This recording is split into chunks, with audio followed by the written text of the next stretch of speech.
అయితే సారీ మేము ఎందుకు చెప్పాలి, మేము ఏం తప్పు చేసాము, మేము ఏ విధమైన తప్పు చేయలేదు, అటువంటిప్పుడు ఎందుకు సారీ చెప్పాలి, భగవంతుడు నేను నన్ను క్షమించి అని చెప్పాలి దేనికి, అసలు సారీ ఎందుకు చెప్పాలి అన్నది దాని మీద ఒక విశ్లేషణ మనం ప్రేక్షకులకు దిశగా ఈసారి వీడియోలో ప్రయత్నించేద్దాం. అలాగే కొంతమంది ప్రేక్షకులు ఏమంటున్నారంటే దీనికి ఏమైనా ఒక క్లాసెస్ లాగా ఏమైనా పెట్టి మాకు కొంచెం దాని గురించి తెలియపరిస్తే బాగుంటుందని. నమస్కారం. నమస్తే అండి. మీరు అడిగినట్టు క్లాసెస్ ముందు చెప్తాను. క్లాసెస్ చాలామంది అడుగుతున్నారు ఈ విధంగా. ఇప్పుడు ఈ మే 4-5 తారీఖులో 2 రోజులు మనం క్లాసెస్ మనం కండక్ట్ చేస్తున్నాం. మన ప్రోగ్రామ్ ఏమిటంటే ఐశ్వర్యానికి 5 మెట్లు అనే కాన్సెప్ట్ అండి.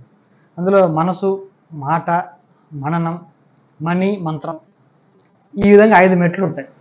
ఇందులో సబ్ కాన్షియస్ మైండ్ అంటే ఏంటి, లా ఆఫ్ అట్రాక్షన్ అంటే ఏంటి, హోపనోపన అంటే ఏంటి, ఇవన్నీ కూడా మనం చెప్పడం జరుగుతుంది.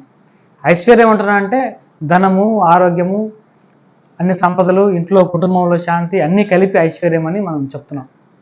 కేవలం డబ్బనే మనం చెప్పడం లేదు. ఇది 4-5 తారీఖుల్లో ఉంటుంది. ఇది ఆన్లైన్లో ఉంటుందండి. 7:30 PM to 9 PM ఉంటుంది, 3 hours. ఇది ఇంట్లో భార్య భర్తలు ఇద్దరు కలిసి అటెండ్ అవ్వడం చాలా మంచి రిజల్ట్స్ మనకు వస్తాయి. ఇతను అటెండ్ అయ్యాడు అనుకోండి, ఇంట్లో ఉన్నటువంటి వాతావరణం కూడా అతనికి సహకరించాలి. ఒకవేళ ఈవిడ అటెండ్ అయింది అనుకోండి, అతను కూడా ఈవిడ చేసే పనులకు సహకరించాలి. ఇద్దరు కలిసి అటెండ్ అయితే రిజల్ట్స్ బ్రహ్మాండంగా ఉంటాయి.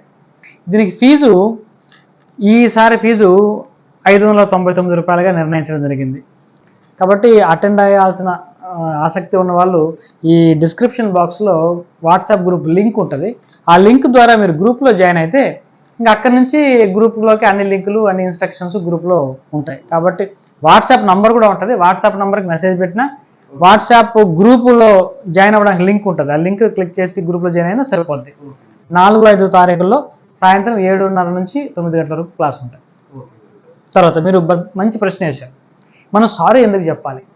ఇది చాలా మందికి వచ్చే సందేహమే. మనం I'm sorry, please forgive me, ఈ 2 పదాలు అంటున్నాం. మనం ఏ తప్పు చేసామని దేవుణ్ణి క్షమాపణ కోరుకోవాలి. ఇందులో మనం చేసిన తప్పేంటి. ఆల్రెడీ ఒక అతను ఆర్థిక సమస్యలతో, అనారోగ్య సమస్యలతో బాధపడుతూ ఉంటాడు. అలాంటప్పుడు నన్ను క్షమించండి అని దేవుణ్ణే కావచ్చు ఎందుకు అడగాలి అంటే, ఇక్కడ చాలా చిన్న లాజిక్ అర్థం చేసుకోవాలి. ఇది హోపనోపనో పనిచేయాలంటే, హోపనోపనో ద్వారా మనం ఏం చేస్తామంటే మన ఇన్నర్ వరల్డ్ని మార్చుకుంటాం. లోపల ఉన్నటువంటి ప్రపంచాన్ని మార్చుకుంటాం. లోపల ఉన్న ప్రపంచం ఏంటంటే మన మనసుతో మనం సృష్టించుకున్న ప్రపంచం లోపల ఉంది. దీన్ని మార్చుకోవడం ద్వారా బయట ప్రపంచం కూడా మారుతుంది. కాబట్టి బయట ప్రపంచానికి, బయట వ్యక్తుల్ని ఏమాత్రం మనము టచ్ చేయకుండా లోపల ఉన్నటువంటి మన ప్రపంచాన్ని మార్చుకుంటున్నాం. ఈ ప్రాసెస్లో హోపనోపనోకి మొదట ఒక కండిషన్ చెప్పాం, అది గుర్తుండే ఉంటుంది. హోపనోపనో పని చేయాలి అంటే ముందు ఇదంతా నా వల్ల వచ్చింది అని మనం నమ్మాలని చెప్పాం. అంటే మనం ఏదో తప్పు చేశామని కాదు మనం క్షమాపణ కోరుకుంటున్నది, దానికి బాధ్యత వహిస్తున్నామని దాని అర్థం. దానికి పూర్తి బాధ్యత నేను వహిస్తున్నాను కాబట్టి నేను క్షమాపణ వేరుకుంటున్నాను తప్పిస్తే మీరు తప్పు చేశారని పెనాల్టీ వేయాలని కాదు ఇక్కడ. అంటే ఉదాహరణ మీకు తేలిగ్గా అర్థం కావాలంటే, మీరు కుర్రోడ్ని ఏదో ఆఫీస్ పని మీద ఏదో తీసుకురమ్మని పంపించారు. ఆడ బండిలో వెళ్ళాడు, హెల్మెట్ వేసుకోలేదు, ట్రాఫిక్ కానిస్టేబుల్ ఆపాడు, 500 రూపాయలు పెనాల్టీ వేసాడు. వచ్చాడు, ఆ పని అయితే అయింది కానీ 500 రూపాయలు పెనాల్టీ వేశారు సార్ అని చెప్పాడు. ఇప్పుడు మీరు కొంచెం సారీ ఫీల్ అవుతారు. వీలైతే అబ్బాయికి 500 రూపాయలు మీరు డబ్బులు కూడా ఇచ్చేస్తారు మామూలుగా అయితే. ఎందుకంటే ఇప్పుడు మీరు చేసిన తప్పేంటి చెప్పండి, మీరేం తప్పు చేయలే, మరి ఎందుకు ఇచ్చారు డబ్బు, బాధ్యత ఇచ్చారు. అంటే అరే మన కోసం అతను వెళ్ళాడు అంటే ఆ బాధ్యత మీరు తీసుకున్నారు.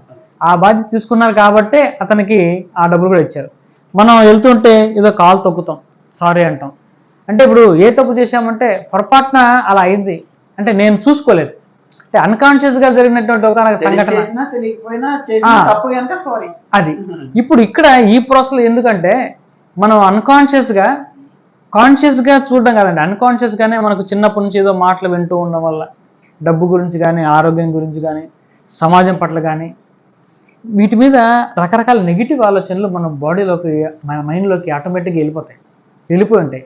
అది రకరకాల ప్రోగ్రామ్స్గా మారిపోతాయి, అవి నమ్మకాలుగా మారిపోతాయి. ఈ నమ్మకాలు ఆ ప్రోగ్రామ్స్ వల్ల ఈరోజు నడిపిస్తూ ఉంటాయి. మనకు అటువంటి ప్రోగ్రామ్స్ లోపల ఉందన్న సంగతి కూడా మనకు తెలియదు. మనం ఆలోచన చేసేటప్పుడు ఈ ఆలోచన నేను ఎక్కువసేపు ఆలోచన చేస్తే ఇది ఇటువంటి ప్రోగ్రామ్గా తయారవుతుంది అన్న అవగాహన కూడా లేదు. అదే అందుకనే ఇటువంటి అవగాహన లేకుండా దాని మీద ప్రభావం నా మీద ఎంత ఉంటుందో తెలియకుండా నాకున్నటువంటి పర్సెప్షన్స్, యాటిట్యూడ్, బిలీఫ్స్ వీటి మీద కనీస అవగాహన కూడా చేసుకోకుండా ఇవన్నీ నా మైండ్ని నేను పాడు చేసుకున్నాను. కాబట్టి నన్ను క్షమించండి. కాబట్టి చాలా తేలిగ్గా క్షమించమని కోరుకుంటేనే ఇది పనిచేస్తుంది. క్షమించమని కోరుకోవడంలోనే దానికి బాధ్యత నేను తీసుకుంటున్నాను అనే అర్థం కూడా ఉంది. కాబట్టి ఎప్పుడైతే మనం బాధ్యత మనం ఫీల్ అవుతామో అప్పుడే హోపునోపునో మనకు పనిచేస్తుంది, లేకపోతే అసలు పని చేయదు. కాబట్టి అందులో ఉన్న అంతరార్థం బాధ్యతను స్వీకరించడం.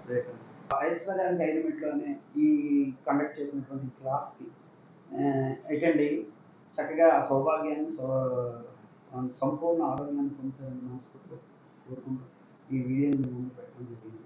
నమస్తే.